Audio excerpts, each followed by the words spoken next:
Air vice marshal عابد راؤ صاحب، آپ ہی سے میں اگر آغاز کروں، پہلے تو یہ بتائیے گا کہ پاکستان نے ہمیشہ کہا، اور D G I S P R نے ابھی اپنی ریسنٹ پریس کانفرنس کے اندر بھی کہا، باقاعدہ تاریخوں کے ساتھ بتایا کہ کب کب پاکستان نے انڈیا کے خلاف irrefutable ایویڈنس جو ہے وہ فراہم کیا ہے، کس طریقے سے ہم نے ڈوزیئرز فراہم کیے ہیں آن انٹرنیشنل فورمز۔ اس دفعہ جو کچھ ہوا ہے، جو پہلگام فالس فلیگ آپریشن کے بعد کہیں پر بھی بھارتی سرکار جواب نہیں دے پا رہی ہے، آپ کو لگتا ہے کہ کوئی دھچکا پہنچا ہے بھارت کے اس جھوٹے نیریٹو کو، وہ جو ہمیشہ سے مارکیٹ کرتا ہے، دنیا اب اس کو بائی کرنے کو تیار نہیں ہے؟ Thank you Sadia. دیکھیں،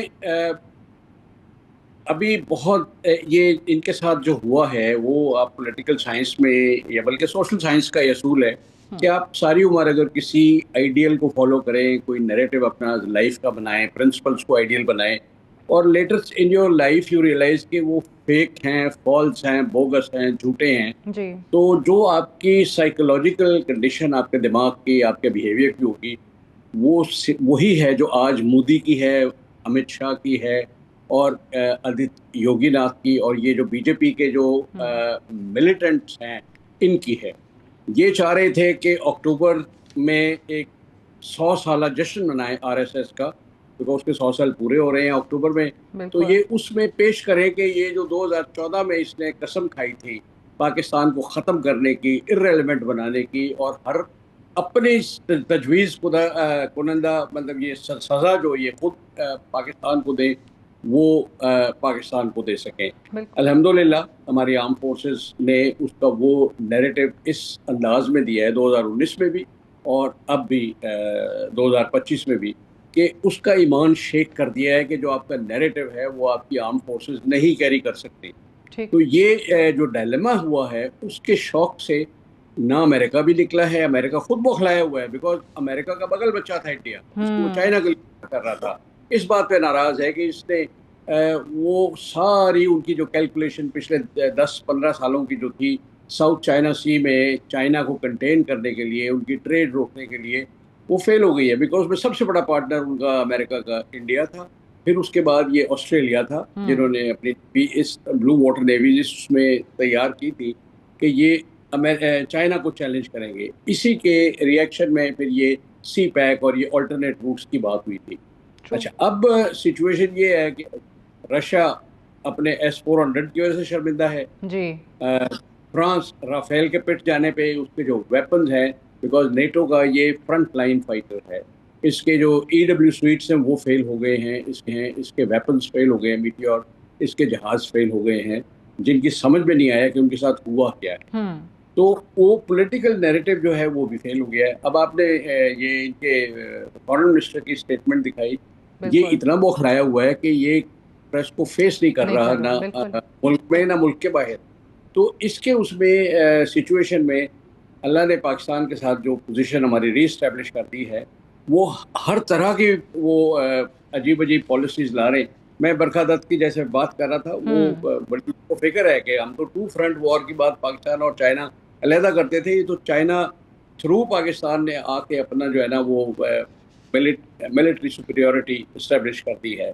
تو اور بڑے بیان ہیں، مطلب امریکن یہ انڈین جنرلز کے میں انٹرویو سنا ہے کہ جی ہم چائنیز ویپنز سے we would rather like to fight China than to fight with Pakistani arm forces using Chinese weapons. تو بڑا شکر ہے۔ تو بالکل صحیح کہ آپ کی پوزیشن اوبویسلی جو اس وقت ہے، آپ دنیا سے بھی اگر بات کر سکتے ہیں تو آپ پوزیشن آف اسٹرینتھ سے بات کر سکتے ہیں، دنیا آپ کی بات سنے گی، اب اس کو کس طریقے سے لیوریج کیا جاتا ہے یہ پاکستان پہ ڈیپینڈ کرتا ہے۔ صحیح ہے، ہر دور میں وہ جو جنگ کرنے کے طریقے اور اس سے ڈیل کرنے کے جو تقاضے ہیں وہ بدلتے رہتے ہیں وقت کے ساتھ ساتھ اور حالات کے ساتھ ساتھ۔ یہی چیز 5th جنریشن وارفیئر کی عابد راؤ صاحب جو ابھی بات ڈاکٹر ماریہ نے بھی کی ہے، اوبویسلی انڈیا سے جو آپ کو خطرات ہیں وہ طرح طرح کے ہیں، اور اس میں صرف یہ نہیں ہے کہ جی گولی نکالی، دشمن نے بندوق تھانی اور وہ آ گیا سامنے۔ اب اس نے آپ مختلف ایک تھریٹ میٹرکس ہے جو جس سے آپ ڈیل کر رہے ہیں، جو کہ آپ کو انڈیا کی طرف سے آتا ہے۔ ہم نے اوبویسلی ملیٹریلی اگر ہم دیکھیں، ہم نے اپنی سبقت پوری دنیا کو دکھا دی ہے. ڈپلومیٹکلی ہم کہہ سکتے ہیں کہ جی یہ ہمارا ہمیشہ سے سٹانس رہا ہے اینڈ ٹوڈے وی اسٹینڈ ونڈیکیٹڈ. دیکھ لیں آپ پہلگام فالس فلیگ آپریشن کر کے انہوں نے پھر سے وہی ایک طبلہ جو ہے وہ بجایا. لیکن یہاں پہ بات یہ ہے کہ اس فتح کو آپ اس پہ مزید بلڈ کیسے کریں؟ Where do we go ahead from here? دیکھیے اس میں تو یہ بہت وائڈ فیلڈ ہے جو ہمارے کرنے کے ہیں کام. پہلے تو you better be serious about یہ جو پکڑے گئے ہیں وہاں پہ ٹیررسٹ جو انڈیا سپورٹ کر رہا ہے, آپ ان کے فیصلے جلدی کریں. وہ کلبھوشن یادو کو پکڑے ہوئے میرے خیال 10 سال سے زیادہ ہو گئے ہیں, وہ آج تک معاملہ لٹکا ہوا ہے, آپ نے کوئی فیصلہ نہیں کیا. دنیا میں ایسے جاسوسوں کے لیے ٹیررزم جو پھیلانے آئے, کوئی ملک نہ ہیومن رائٹس کی بات کرتا نہ اس کو وہ بخشتے. پاکستان نے کیوں پھر ہیومن رائٹس کی اس پہ بات کی؟ وہ آئی سی جے اور سارا ہم نے کہا کہ نہیں پورا جو پروٹوکول ہے وہ ہم فالو کریں گے. دیکھیے یہ بھی ہماری ایک پولیٹیکل ویکنس ہے, بیکاز الزام تو یہ ہے کہ ہماری اس وقت کی جو پولیٹیکل گورنمنٹ تھی اسی نے سجیسٹ کیا تھا کہ بھائی آپ چلے جائیں انٹرنیشنل کورٹ آف جسٹس میں, تو وہاں تو پھر یہ معاملہ لٹک گیا. آپ نے اس کی فیملی کو اس تک رسائی دی. وہ دیکھیے ان چیزوں کا, وہ اس سے پہلے 2014 میں سربجیت سنگھ ایک ہوتا تھا وہ جس پہ ٹیررزم کے الزام تھے, وہ کہتے تھے بھٹک کے وہ آ گیا تھا, انہوں نے اس پہ فلم بھی بنائی. اچھا وہ کوٹ لکھپت جیل میں اس کو رپورٹڈلی اور قیدیوں نے اینٹیں مار کے اس کو مار دیا. انڈیا نے اس پہ جو بنایا فلم بھی بنائی اور اس میں کہا کہ جی وہ ایک معصوم بندے کو مار دیا. یہ ہم کیوں نہیں اس کو ایز اے ٹیررسٹ بات کرتے؟ Why do we give a chance کہ انڈیا والے آ کے اس کو ڈیفینڈ کریں اور اس کی کہانیاں بنائیں. اور وہ فلم میں تو nobody can beat Bollywood, وہ تو اتنی اچھی نیریٹو اس میں بناتے ہیں, but let them remain restricted to that. پہلی تو چیز یہ ہے کہ آپ دہشت گردی پہ you come with an iron hand. اگر افغانستان سے آ رہا ہے افغانستان کے ساتھ آپ ڈیل کریں, ایران کو آپ بتائیں اگر وہ ادھر سے کچھ آ رہا ہے.